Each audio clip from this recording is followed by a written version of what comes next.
Hey guys, I'm back with 10 more obscure turn-based JRPGs that are worth playing, or at least worth checking out. Most of these I rarely talk about in my channel or I've never talked about before, so let's begin. Number 10, Lrand Legacy.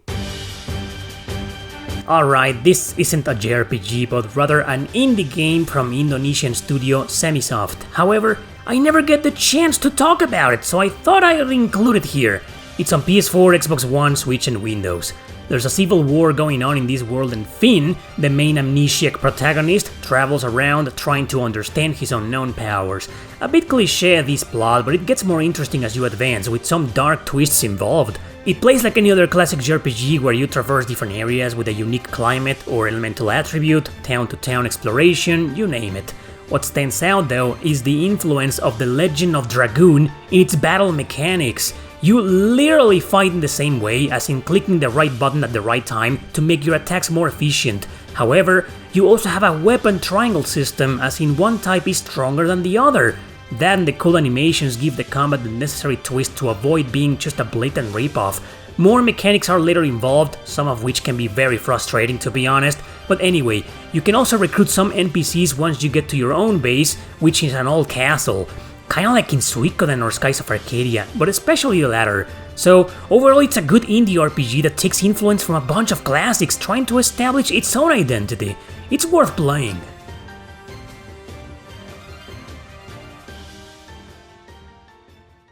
Number 9, Oriental Blue. This is a really unique JRPG that never left Japan. A fan translation exists though. It was developed by Sakura Wars studio Red Entertainment, and it's part of the Far East of Eden series, a bunch of JRPGs that, you guessed it, also never left Japan. What makes Oriental Blue unique is that it's basically an open world game. You choose between a male or female protagonist and you start with an ancient document. Demons are appearing randomly all over the world and the document seems to be connected to this. However, this is a game where you can advance throughout the story in a non-linear fashion. The goal is merely to visit different towns and talk to everybody until you either trigger a scene or the story progresses. It's very similar to the Romancing Saga series in the sense that several events and boss battles can happen out of order. The rest of the gameplay is as traditional as it gets, since you visit towns with an overworld in between. Occasionally, an ally or two will join your party, but on a temporary basis until their story quest is complete. You can buy items and equipment at the store, including for your temporary party members. In dungeons or in the overworld, there are random encounters, but the rate is a bit low, thankfully. The battle system is turn-based with the enemies in front of you and a large menu of options. While you have your regular attacks and skills, you can also utilize magic stones, pretty much elemental stones that you get after defeating enemies. These stones can go from an area of effect attack to simple buff or healing even. It's a cool game with tons of appeal, but it's hard to know what to do or where to go since there are barely any guides online. Still, its uniqueness definitely rewards your experience, including a story with good humor but also mature themes here and there.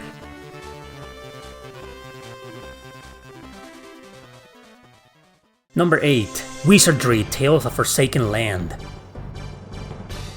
Developed by Rakjin, mostly known for the Full Metal Alchemist RPGs on the PS2, this is a dungeon crawler in first person that I'm only recommending for two reasons. You know I'm not a fan of this genre.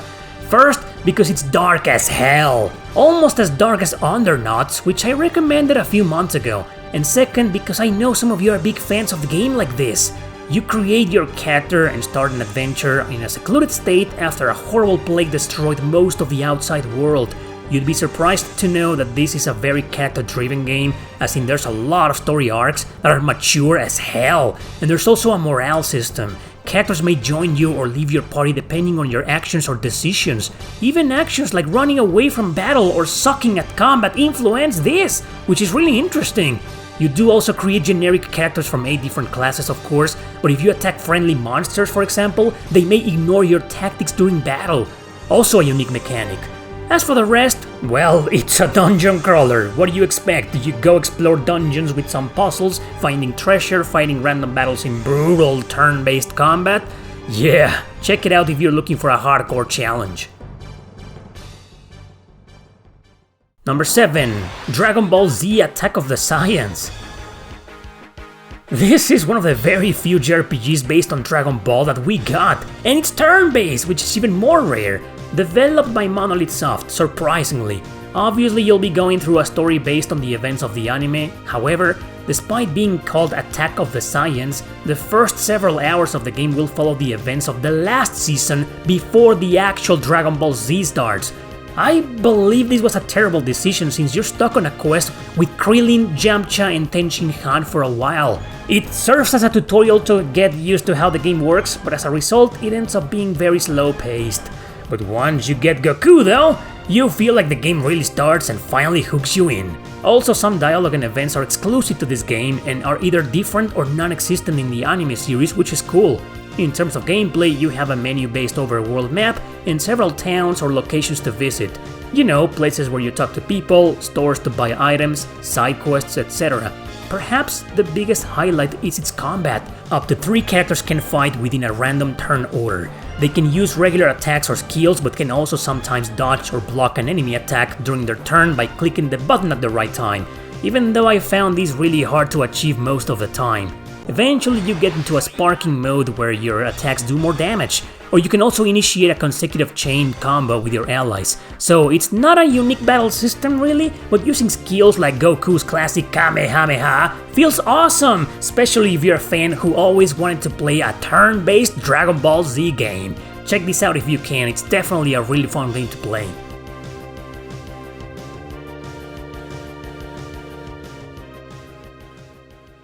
Number 6. Albert Odyssey. Nobody played this game because it's on the Sega Saturn, one of the very few turn-based RPGs on it. It's part of a series developed by Sunsoft which came out on the Super Famicom. The first 2 are strategy RPGs. Along came this third game, also on Super Famicom but later ported to the Sega Saturn. That's the version Working Designs brought over to North America, so you can expect a convoluted translation. The game's got beautiful graphics and pixel art, as well as 3-dimensional backgrounds for the overworld. No, you don't need to play the other games to get into this one, as it's considered as a spin-off. Pike's parents are murdered at the beginning of the game by monsters. A harpy adopts him though and raises him in a harpy village. This is where he finds a talking sword that grants him the power to fight, but also to avenge his adoptive mother who has been turned to stone by an evil sorcerer. And so starts his quest around the world trying to find a cure, but also getting dragged into other conflicts related to his future traveling companions. So it's a very traditional style RPG with town-to-town exploration, random encounters aren't too high, which makes walking around more manageable. The battle system is as simple as it gets with typical actions selected on menus. There's really nothing to explain there. That doesn't mean it's bad or generic, it's just the type of JRPG those looking for something as far away as possible from complex mechanics will find worth playing.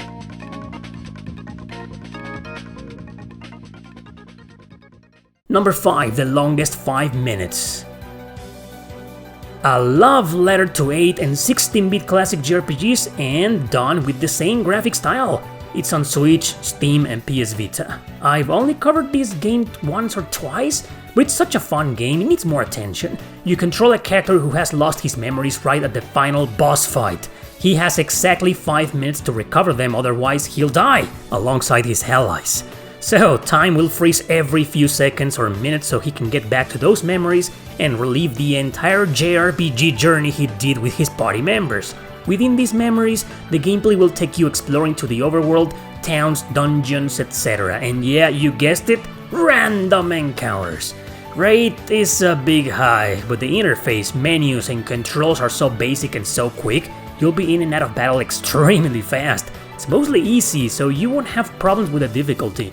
Combat is average, but it's trying to emulate the classics from the late 80s and early 90s, but everyone's got regular attacks and skills they'll learn as their story advances.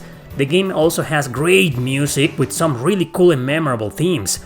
Overall, the fact that the story and the gameplay are intertwined because of the final boss fight makes this game very interesting and somewhat unique to a degree. It's definitely the biggest highlight and a good reason why it's worth playing.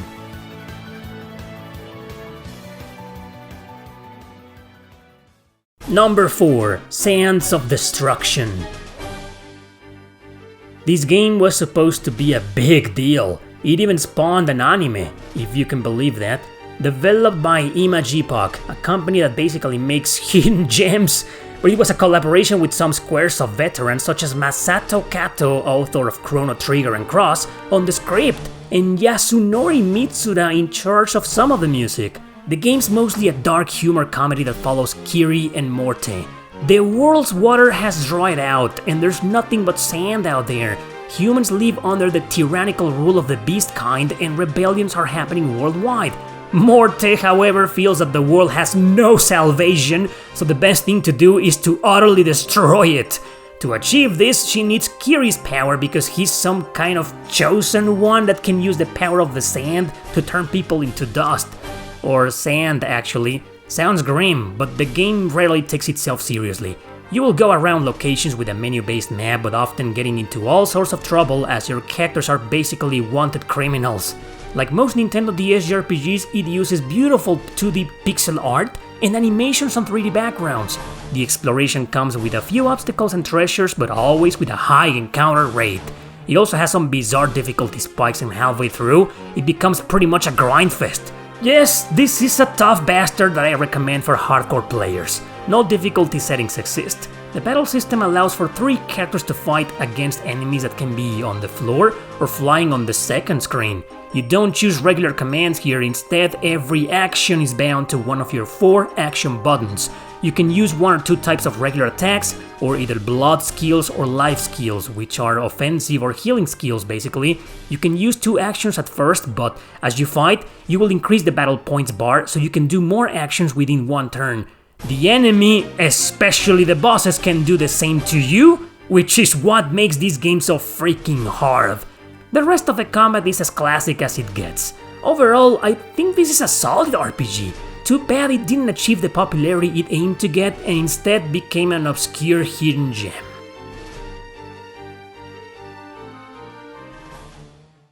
Number 3. Emerald Dragon.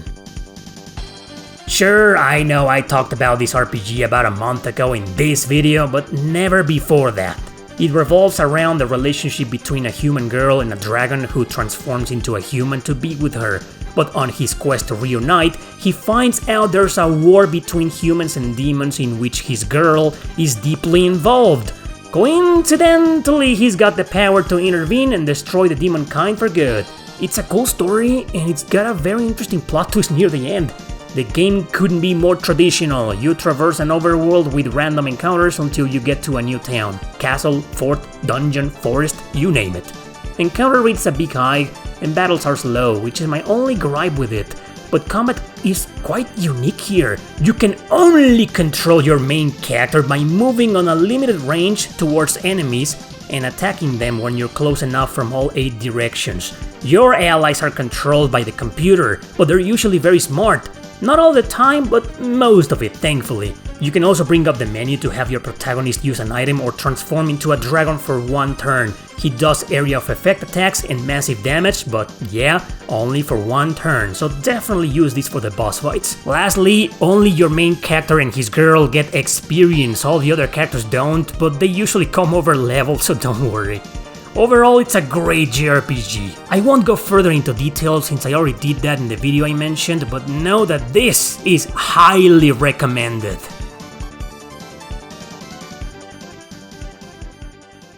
Number 2. Blue Reflection. Yeah, after several years of wanting to play this, I finally did. It was all thanks to a fan translation that became available recently for the PS Vita release, but know that we did get this gem on PS4 and Steam, but it was rare and expensive for a while. Nowadays the price has dropped, but only for a little bit. I've talked about its sequel a few times in the past and also on part 1 of this video. Developed by Gust, you follow the sad adolescence of Hinako Shirai. She used to be a ballet dancer, but hurt herself in an accident that forced her to quit. So now she's extremely depressed and lost while attending high school. It's there though where she meets 2 girls that look like twins but aren't, named Yuzu and Line. Your only party members. Unbeknownst to herself, Hinako has the power to transform into a magical girl, just like Yuzu and Line. This is so she can enter other girls' subconsciousness, which are the dungeons of this game, to obtain their fragments and restore their bad emotional status in real life. So despite the cheesy and colorful look of it, it does take itself very seriously, often going through some psychological issues and outbursts. The music is absolutely beautiful here. Sure, it's got some cheap, upbeat pop themes, but also really melancholic and nostalgic tunes that perfectly resemble what Hinako is feeling. The entire game takes place at an all-girls school where you can walk around, talk to NPCs, or inviting a friend over to hang outside within a short scene. Some NPCs though may have some emotional trouble going on, so you'll end up entering their subconsciousness to help them in a side quest by defeating some enemies, a minor boss, or collecting shards. In fact, you have to do a bunch of side stuff here before you advance to the main story or the next chapter, such as befriending certain main story girls to get their fragments and experience. You do not gain experience from battle. You do so by completing side quests, especially the bonding events. And to level up, you have to do it manually on this menu by using one growth point to increase Hinako, Yuzu, and Line to 1 level. You get to choose if you want to focus that point on each of these stats, and by doing so, you also learn attack, healing, and support skills. In the dungeons, you can see the enemies around and materials in the form of shards. Materials are used to increase the power of fragments or create certain items. Fragments are the only equipment system the game has, and you equip them to your skills, which have 1 or more slots for each. They basically serve the purpose of buffing skills or adding benefits to them. So in battle, you fight a bunch of monsters that are weak to certain types of elemental attacks. The turn order relies on speed. The girls can use regular attacks, an ether guard to defend and recover EP, or use skills which require EP, but after every battle they will recover completely, so try and go all out with them. There are barely any boss fights here, only one major boss after every few chapters. This is where you can select some of the friends you've helped to execute one action every few turns during the battle. Your 3 protagonists can equip up to 4 of them and can be summoned during the same turn. They can attack or heal or buff, etc. It's a pretty fun system. You do feel in this game like you're recruiting other characters, a la Suikoden maybe. Okay, maybe not, I'm reaching. Also, you can utilize an overdrive feature which allows you to execute more than one action in a row, but every action needs to be different, like a regular attack and a skill for example. I like this combat, it's quite fun. Difficulty settings are there by the way, but the game's quite balanced on normal mode. In conclusion, this is a surprisingly entertaining game. Its sequel is better, but this one doesn't lag behind too far off. It's pretty damn good and definitely worth playing.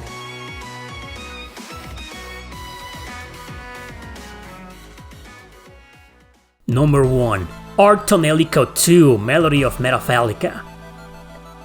Actually, number 1 was going to be Fate Extra Triple C, but since I recently did a full review about it, I decided to give the throne to Arton Tonelica 2. I talked about the first one in this other video and promised that I will cover its sequel soon, so here I am. Direct sequel, but it's now its own story, characters and setting. Takes place a year and a half after its predecessor, but on a brand new tower called Meta Falls. You play as a knight of the church. His name is Croy. He gets sent into a mission to investigate an epidemic affecting the Ravatales, artificially created females that use song magic to protect themselves.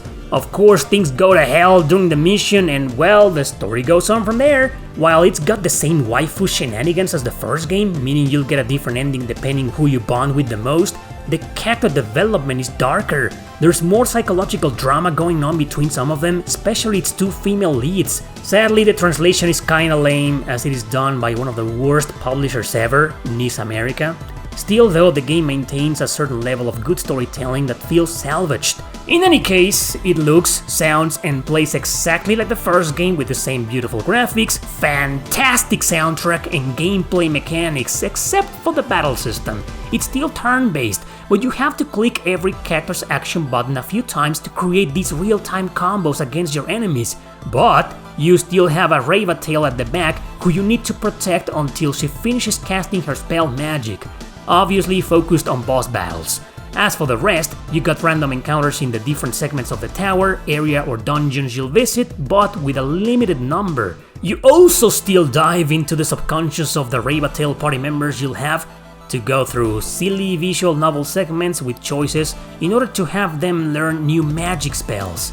The game's just as great as the first one, and while it helps into understanding it better, it isn't indispensable to play it first, but if you like it, then this is definitely just as worth playing.